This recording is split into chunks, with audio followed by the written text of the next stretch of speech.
and welcome to the meeting of the Fort Worth Local Development Corporation Board meeting. Quorum is established.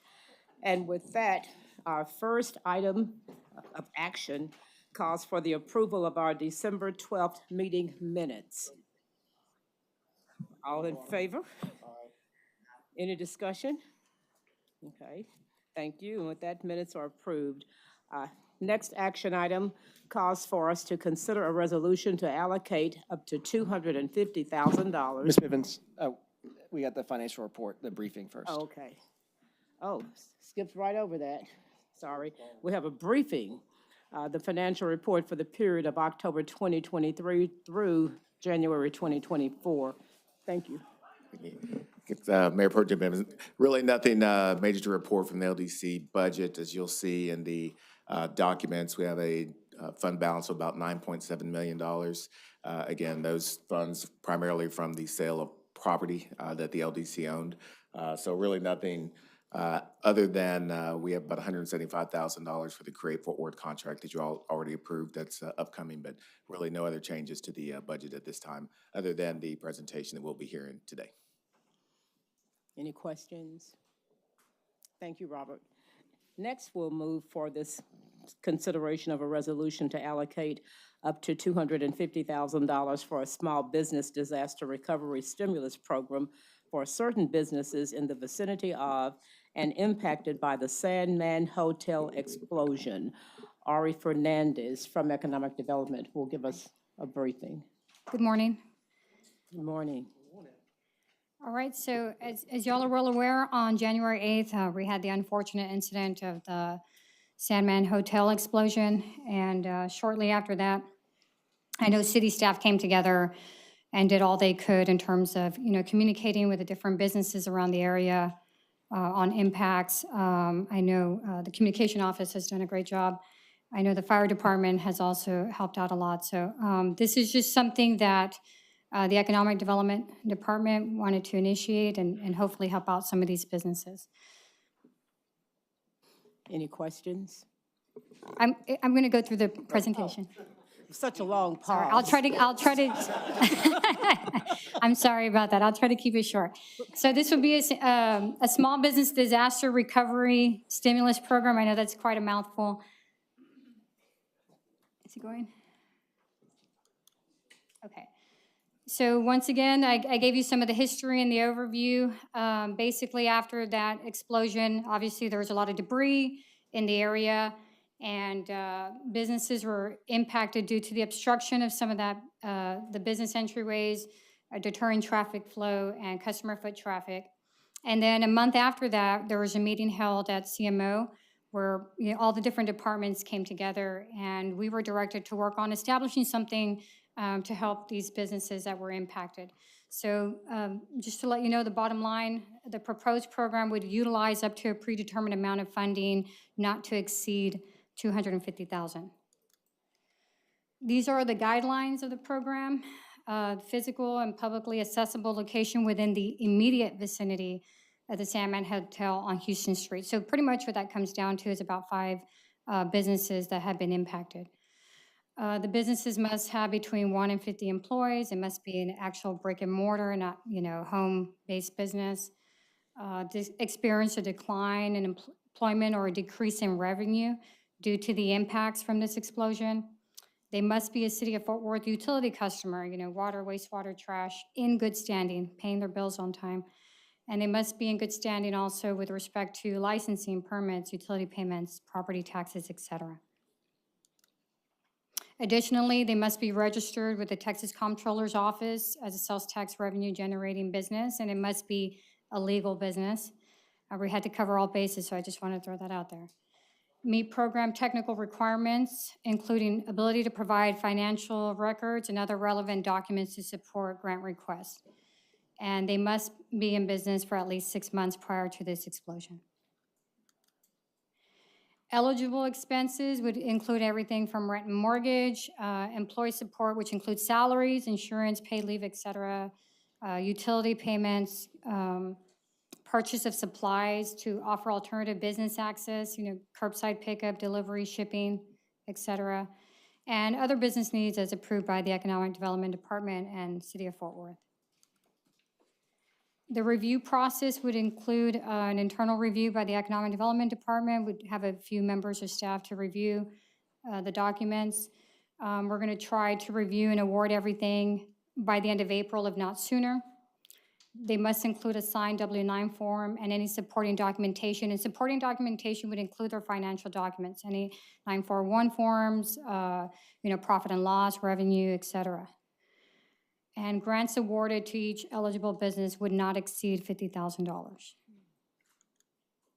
So the program timeline, we already had a CMO review that was last week, present today, and then we would reach out. We have a member on staff that's going to help with this project. Her name is Jasmine Gutierrez. She's our small business and workforce coordinator. So if you all give us your all's blessing to move forward, we will be contacting those businesses immediately. Receive and review those applications and the documentation from impacted small businesses, and then again, award these eligible businesses by the end of April. We will be using a scoring matrix, and that will help us determine the amount of funding that each of these eligible businesses would be awarded. Here's a snapshot. This is actually a snapshot of the balance sheet of the financial statement, but as Robert referenced earlier, our fund balance is at a healthy $9.7 million. And how are we going to go about doing this? Well, it's a simple Chapter 380 agreement. It's basically a one-page contract between the city and each eligible business. And we will also be asking them, and it's written in the actual agreement, within the 6 months of receiving the grant award, they had to provide the backup documentation, receipts, et cetera, of how they spent that funding. And once again, the program will be capped at $250,000 in total, and the max amount for any business would be $50,000. Any questions? Or, just go on, Charlie. So thank you for that. One of the questions, the supporting docs, does that include insurance payouts and their declarations page as well, just to make sure there's? Yes, sir. double dipping? And we do have that on our actual application. We will be asking if they did, had any insurance claims or any of that, they need to provide that information. Would they provide that copy of their insurance, like the declarations to? Yes, sir. Okay, awesome. Councilmember Beck.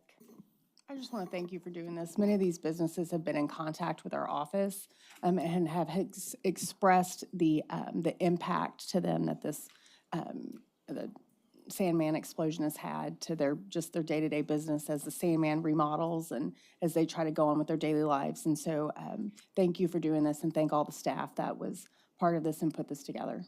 I know Thank you. that they greatly appreciate it. Thank you, Councilmember. Councilmember. Will you go back to page 3 real quick, or slide 3?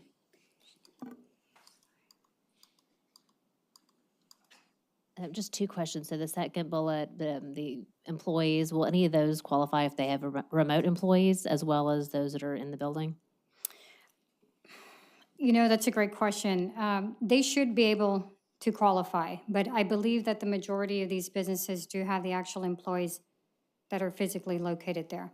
Okay. But yeah, I would say as long as they're on their payroll, it would qualify because that's obviously an employee under their business, right? Yes, Councilmember Hill, the majority of those businesses, again, there's 5, and they're primarily service industry. So it's Thompson's, the Speakeasy, Barber's Bookstore, you've got La Creme, I can't even say it, La Creme, the little small ice cream shop, and then you do have the one law firm there. So I believe most of those employees would actually be on site regardless. Okay, I was just thinking of like any kind of accounting staff or anybody, administrative staff that aren't actually in the building, but they will qualify. Yep. And then when you look at the comparison of the employment or decrease in revenue based upon the impact of the explosion, how many months back will y'all look at to compare? Yeah, we're trying to go back. I have the application here. And so on the application, maybe y'all can hear me. We're going to try to go back within the last 2 years, specifically from the July 1st to the December 31st range. So we're asking for revenue between July 1st, 2021 through December 31st, 2021. revenue from July 1st, 2022 to December 31st, 22. We want to have a snapshot, right, a different framing to kind of compare within the same time frame. We do know that, any of you that have owned businesses or whatnot, it's hard to predict sales sometimes. Some of these businesses, it may be seasonal, right, where a couple of months, maybe that's their highest earning months, and then maybe depending on the weather or whatnot, revenue decreases. But I'm trying to use similar timeframes as a good comparison. Where it will get a little difficult is we do have one of those businesses that's fairly new, just under a year old. So we're going to pretty much ask for everything that they have so that they can provide, us a full picture of how their business was doing. And based on that, then we would score them and hopefully, give them the correct amount based on that information. Okay, thank you. You're welcome. Ori, I just have one concern, and I want it spoken into the record. I'm a bit flustered. I just found out a friend of mine had to be rushed to the hospital. But I guess my concern is I got the impression from news coverage that we might see a blend of hospitality and restaurant workers and people who are considered giggers. And that was just perception from the media. That stated, I'm hoping we'll be able to know who the payroll records show was employed there a certain time frame prior to, because often people like that can fall through the cracks. And what I'd like to make sure is that we are providing appropriate oversight to make sure that the employees who would receive funding from this are indeed going to be contacted. Because if you were hospitalized and you left and didn't come back because you found something else to do, you too may be suffering from trauma. And so I'd like that to be in the record and to be considered by you guys so that we leave no one behind. Yes, ma'am, I think that information should be shown in their 941 quarterly reports, but we will make sure to look into that. Okay. Well, I'm fully supportive. Any other comments, questions? There's a motion to approve. Is there a second? Any further discussion? All in favor? Any opposed? With that said, thank you for the work of compassion. Is there a need for executive session? No, ma'am. Any future agenda items? Great, okay. Is there a motion to adjourn? And with that, we are done. Thank you all. Sam's brother had to go to the hospital.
Almost. Good morning, everybody. Welcome to the Fort Worth Housing Finance Corporation meeting for Tuesday, March 26th. First order of business, approval of minutes from the regularly scheduled meeting from January 30th. Do I have a motion? Okay, first and second. Any comments, questions, corrections? Seeing none, all in favor indicate by saying aye. All in the negative indicate by saying nay. See nay, none? Okay, good. Motion passes. We have written reports. We have three. The unaudited financial statement of December 31st, 2023. We have also well, let me go one by one. Any questions on that? All right. Unaudited financial statement for February 29th of 2024. Any questions on that? All right. Annual independent auditor's report for fiscal year 2023. Anything? Doesn't look like it. Okay, moving on. Okay, Tony Rousseau has for us a briefing on findings related to the General Accounting Standards Board regulations set forth in the Annual Independent Auditor's Report. Good morning, sir. Good morning. Thank you, Tony Russo, Financial Management Services. And like he said, I'll just briefly discuss the effects of implementing GASB 87, which was a accounting standard for leases. So I'll discuss GASB 87 leases briefly, discuss what that was, the effects on the financial statements, and then the effects on the monthly financial statements, which you guys have already seen. So GASB 87 just requires a lessor to recognize a lease receivable and a deferred inflow of resources. So retroactive application was required, which meant we had to restate the fund balance on the HFC's financial statements. It was required to be implemented in fiscal year 2022. So just a quick definition of a lease, it's a contract that conveys control of the right to use another entity's non-financial assets, such as buildings, lands, vehicles, and equipment. So here's a brief lease example for HFC. So a developer purchases land for, say, $4 million. They donate the land to HFC.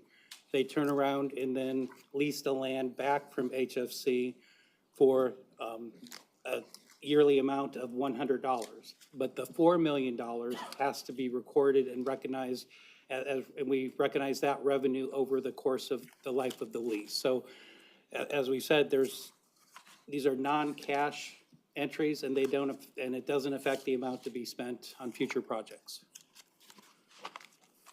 So, so here on the balance sheet, we have to essentially record a deferred inflow of resources and reduce the amount of the fund balance.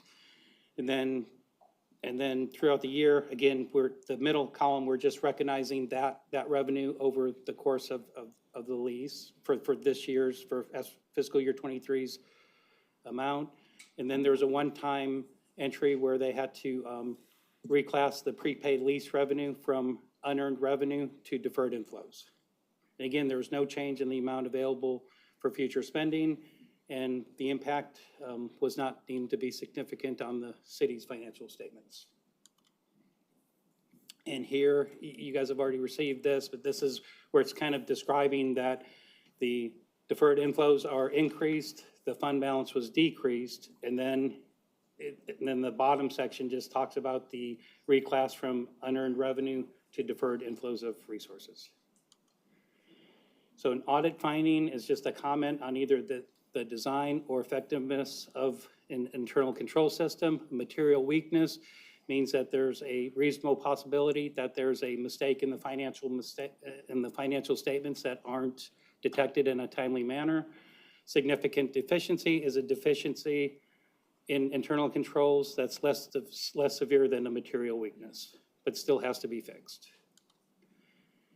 So the HFC financial statements had a material weakness because, again, GASB 87 was supposed to be implemented in fiscal year 22. However, they didn't implement it until fiscal year 23. So to prevent that from occurring in the future, FMS and HFC staff will meet monthly to go over the financial statements and go over any future GASB statements to prevent this from occurring in the future. Does that relate to Note 2, the update to Note 2?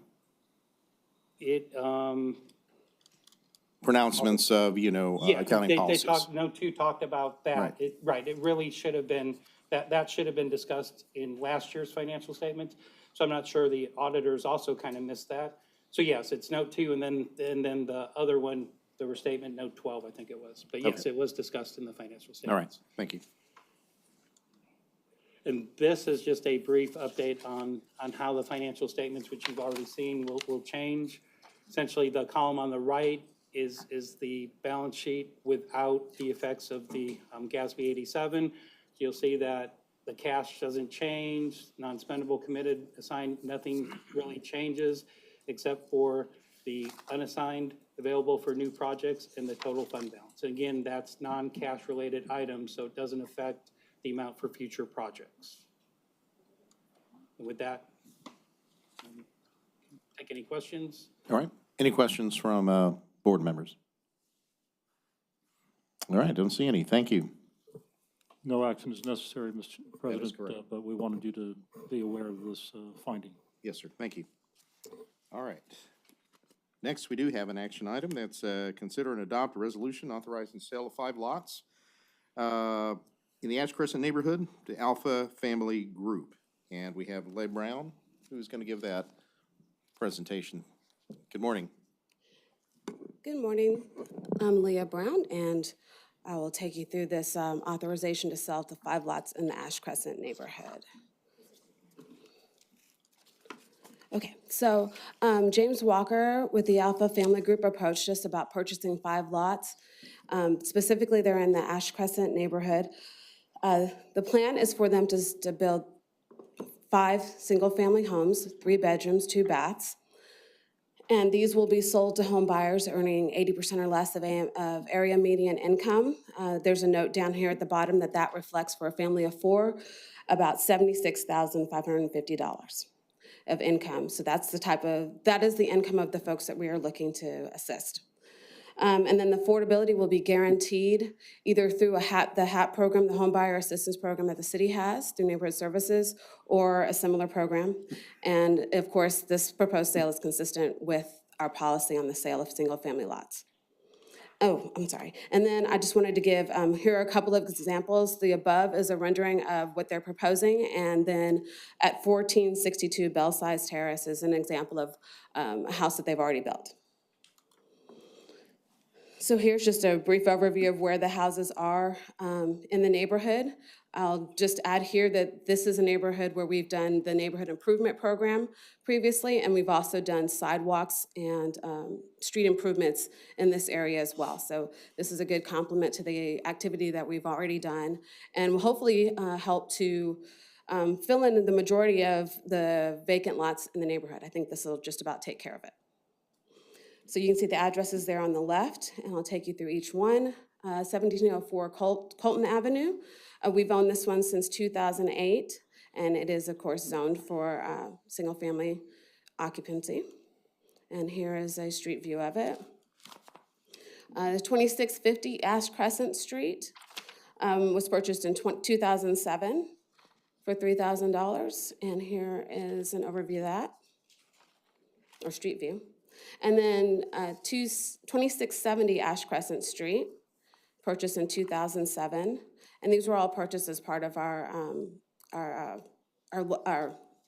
lot building inventory so that we could provide these for affordable housing. And a street view of that. 2770 Ash Crescent.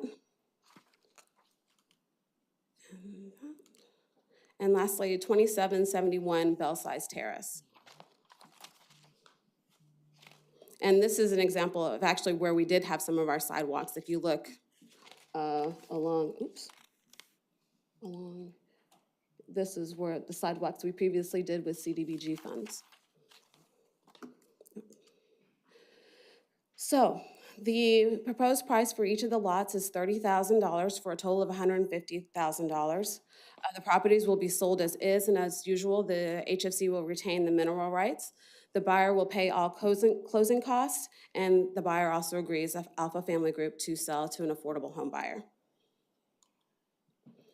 And so we ask that you consider and adopt a resolution authorizing the sale of 5 lots in the Ash Crescent neighborhood to Alpha Family Group LLC or an eligible affiliate at the sales price shown below for the development of owner-occupied single-family housing.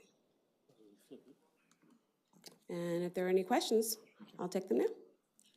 I have one. I don't think it's of any significance, but on, I think it was the 3rd slide that you had, where you had the aerial of the locations. Yeah, go right back here. one. Right. I see if there were, I mean, is the color just for contrasting sake, or are the colors Yes. significant in, okay, Just for yeah, contrast. okay, great. Any other questions? Yes, go ahead, Chris. I do have a question. First, thank you for the presentation. Thank you for the work that you guys are doing to help build affordability in Fort Worth. And I'm looking at this area map, and it does show that look like most of the vacant lots will be taken up by this 5 lots. I do know there is, and correct me if I'm wrong, there's a minimum of 5 lots at a time that can be purchased by a group that want to do the affordability for this program. Is that correct? When we're working with new developers, and we've had a lot of new developers lately, we do try to minimize the number of them or have a maximum number of that 5, just to make sure that the product that we're getting is going to be up to the standard that we would like to see. Okay. And the only reason why I asked that question, because say for instance, if there's maybe 2 more lots that's adjacent here, if the minimum is 5, is there a consideration to, I guess in the next go around, they'll be able to do 7 in a neighborhood that's, so the homes, because I looked at some of those area views, the homes are gonna look a little different from what's already there, and we're gonna try to change the neighborhood. The developer, if they had the possibility to add more than 5 at a time. Yes, and I think, I'll have to check to be sure, but I believe that these are the last of the ones that we own in this part of Ash Crescent neighborhood, correct? Yeah, Okay, so that's confirmed by Chad. There are no more available lots in this area. in this area. Okay. Owned by the HFC. Yes, owned by the HFC, correct. Sure. Well, thank you. I think James Walker's here and Thomas is here, so appreciate you guys bringing affordable housing to District 8. Thank you. Yes, thank you. All right. Any other questions? We good? Move All for right. approval. You ready to go? Okay, in a second. All right, all in favor indicate by saying aye. Anyone in the negative? Don't see any, don't expect it. Motion passes. Thank you. Thank you very much. All right. Do we have a need for executive session? No, sir, we do not. All right. Future agenda items? Going once, going twice, don't see any. Meeting adjourned.